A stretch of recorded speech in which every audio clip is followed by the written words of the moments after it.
eu quero começar marcando aquilo que é um evento histórico para o Brasil, né?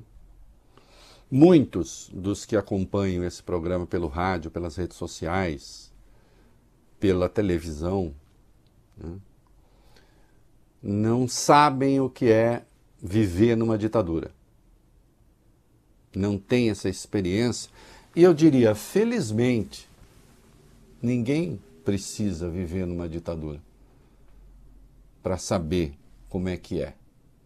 Mas, atenção, intelectualmente, como cidadãos, como estudiosos, como brasileiros, aí nós temos o dever, a obrigação de nos informar e tentar saber o que foi aquele período, né?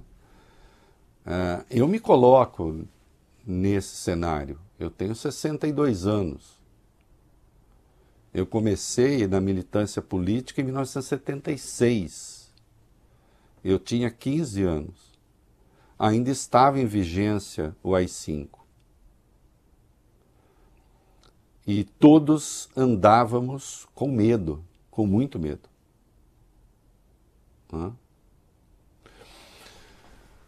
Eu tenho medo de bandido. Não, eu também tenho. Vejam isso que aconteceu no Rio de Janeiro. É preciso que se dê uma resposta a isso tudo.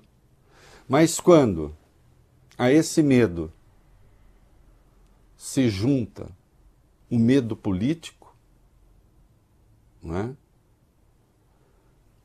Quando o criminoso, muitas vezes, é um agente do Estado, aí as coisas mudam de figura, são ainda mais graves. Porque não se engane, a outra violência continuava a existir. A violência das gangues, dos criminosos, existia, junto com a violência política. Então você tinha aquele que era o bandido, criminoso, em sentido estrito, e você tinha o bandido do Estado. O bandido que às vezes era um servidor público, trabalhando para o Estado ditatorial, que perseguia pessoas, que matava pessoas. Já contei aqui, e não estou me querendo ser herói de nada, mas houve uma denúncia contra mim, eu tinha 16 anos. Eu só era um estudante de segundo grau que tinha a língua um pouco comprida. Felizmente. Defendendo a volta da democracia no Brasil. E um professor agente do DOPS, infiltrado na escola, me denunciou. Eu era menor de idade. Eu era um moleque.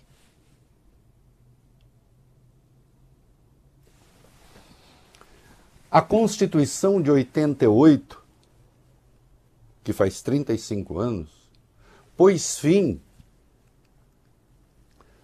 A ditadura, a rigor, como a gente já tinha vivido, já tinha acabado, mas foi a partir da Constituição que nós tivemos, então, a institucionalização do regime democrático.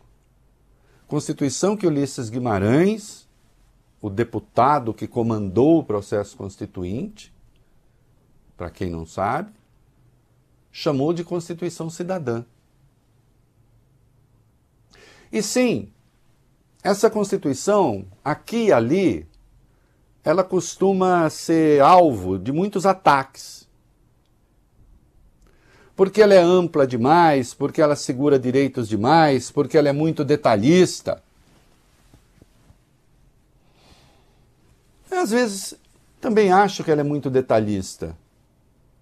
Mas é preciso que se pense que essa Constituição veio à esteira de um regime ditatorial. Essa Constituição veio para colocar no papel, e está lá no papel, direitos fundamentais que atendem a todas as pessoas. E que, atenção, nós ainda não vivemos na prática. Então eu costumo dizer o seguinte: eu adoraria, voglio bene, fazer uma Constituição mais resumida, mais clara até, mais...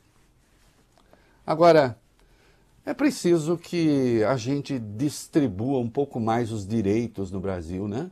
De verdade, não só no papel. Porque se você começa a caçar também no papel os direitos que ainda não se efetivaram na realidade, se você os omite dali e fala, não, agora já é um valor que está entre nós, não tenham dúvida, eu sei o que vai acontecer. Não é?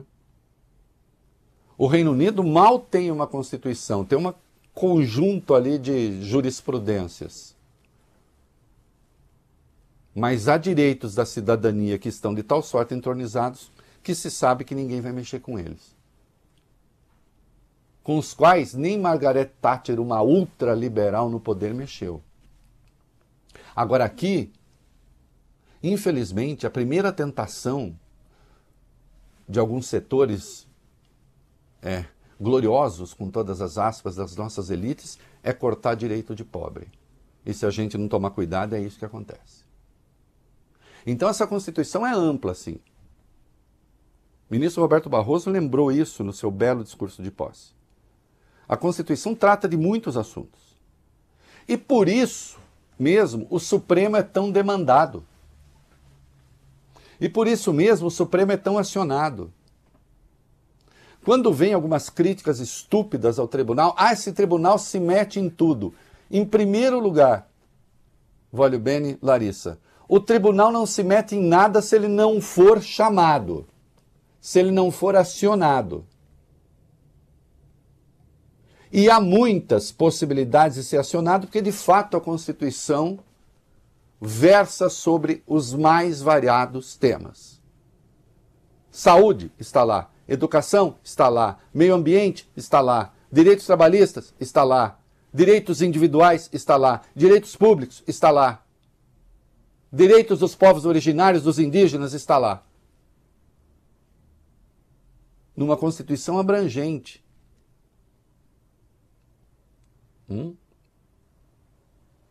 Que cria dificuldades às vezes, mas também cria respostas. O Sistema Único de Saúde, ele é fruto desse processo constituinte. Caro. Mas nós somos, na verdade, com a amplitude que tem o nosso SUS, talvez único. Deficiente, faltam recursos. Né? Sabemos todos. Mas ainda assim o atendimento básico se tem garantido. E às vezes não só o básico. Quantas são as pessoas que recorrem ao SUS para ter remédios para algumas doenças que de outro modo não conseguiriam? E sabe por que esse remédio é garantido? De altíssimo custo. Ele é garantido porque você tem uma Constituição que diz que a saúde é um direito. Não é? Então, com todas as dificuldades que a gente tem, essa Constituição, ela é generosa do ponto de vista dos valores e ela acena para um bom país. Mas ela garante e tem garantido a estabilidade, e hoje muita gente falou disso, a estabilidade política. Não é? Só a partir da Constituição propriamente são 35 anos de democracia, de liberdades plenas. E sim, bastou que um governante decidisse que era a hora de jogar esse texto no lixo e nós tivemos alguns problemas. Lembrando que essa Constituição sobreviveu a 2 processos de impeachment. Não vou nem entrar no mérito agora se justos ou injustos, para não perder o foco. Mas o sistema democrático sobreviveu.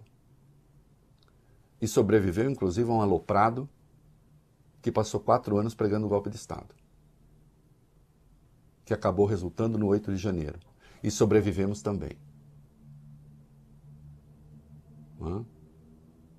Então, a Constituição tem sido a garantia da democracia. Quem garante a democracia não são as Forças Armadas. Quem garante a democracia não é um poder ou outro, são todos os poderes no exercício da Constituição. E, de fato, é preciso ter muito cuidado quando um poder tenta interferir no outro. Apenas é preciso também cuidado para saber se existe mesmo essa interferência ou se está no exercício da Constituição e dos valores que a Constituição consagra. E, infelizmente, nós estamos assistindo a algumas cenas que não são muito bonitas. Mas, nesses 35 anos da Constituição, eu, que vivi o período ditatorial, eu que vivo na democracia, eu sei bem a diferença e outros como eu. E você, que é jovem, que está acompanhando esse programa, passe essa mensagem para os seus colegas. Aliás, recomenda também o É da Coisa para eles. Para que eles tenham a noção como é ruim viver numa ditadura, sair à rua sem saber se está sendo espionado ou não, ter de marcar um encontro político com alguém e recorrer a subterfúgios para driblar eventual vigilância.